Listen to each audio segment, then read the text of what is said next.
Hey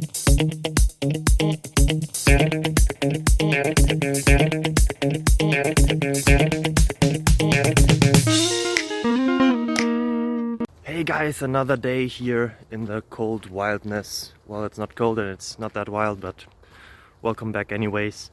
I have a question, hopefully also answers. Maybe it's the question you were having as well.